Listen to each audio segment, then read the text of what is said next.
ధాన్యం సేకరణ విషయంలో రాష్ట్ర ప్రభుత్వం రైతుల పట్ల నిర్లక్ష్యంగా వ్యవహరిస్తోందని కేంద్ర మంత్రి కిషన్ రెడ్డి ఆరోపించారు.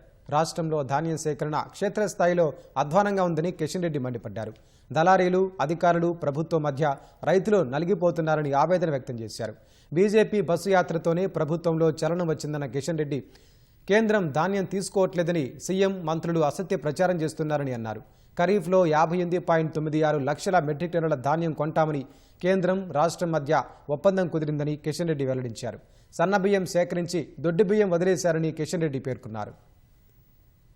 బీఆర్ఎస్ పార్టీ కానీ కాంగ్రెస్ పార్టీ కానీ రైతుల జీవితాలతో చెలగాటమాడుతా ఉన్నారు. ఈ ప్రభుత్వం ముందు చూపు చర్యలు ఏమీ తీసుకోలేదు. సన్న బియ్యం సేకరిస్తూ దొడ్డు బియ్యం గాలికి వదిలేశారు. దొడ్డు బియ్యం పండించేట్టు రైతుల పరిస్థితి, వాళ్ళ భవిష్యత్ ఏంది? ఎప్పుడైనా ఆలోచించిందా ఈ ప్రభుత్వం? దొడ్డు బియ్యం కావాల్సినటువంటి మేలు రకమైనటువంటి విత్తనాల సరఫరా చేశారా?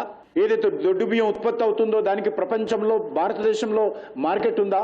ఎంత దురదృష్టం అంటే గన్ని బ్యాగులు సరఫరా చేయలేనటువంటి పరిస్థితిలో ఉంది ఈ ప్రభుత్వం. 6 నెలల ముందు బస్తాలు తెచ్చుకునే సోయిలేరా ఈ ప్రభుత్వానికి? ఉదికు రైతులు పంట పొలాల నుంచి ధాన్యం తీసుకురావాలంటే బస్తాల కోసం ఎత్తుకాల్సినటువంటి పరిస్థితి. ట్రాన్స్పోర్ట్ ఉండదు, మార్కెట్ యార్డ్లో ప్లాట్ఫామ్స్ ఉండవు, లారీల మీద రోజుల తరబడి ట్రాక్టర్ల మీద పెట్టుకుని రైతులు ఉదికు వర్షం చూస్తుండాలి, ఉదికు అధికారులను చూస్తుండాలి. వాళ్ళ దయ ఎప్పుడు వస్తుందని ఎదురు చూసే పరిస్థితి రైతులకు ఎందుకు ఉండాలని అడుగుతాను. దేశమంతా కూడా ఇప్పటి వరకు 87 లక్షల మెట్రిక్ టన్నుల బియ్యం ప్రొక్యూర్మెంట్ చేస్తే దేశమంతా ఒక తెలంగాణ నుంచే 51 లక్షల మెట్రిక్ టన్నుల బియ్యం తెలంగాణ నుంచే సేకరించడం జరిగింది. అంటే తెలంగాణ మీద కేంద్ర ప్రభుత్వానికి అభిమానం ఉందా లేదా దీన్ని అర్థం చేసుకోవచ్చు.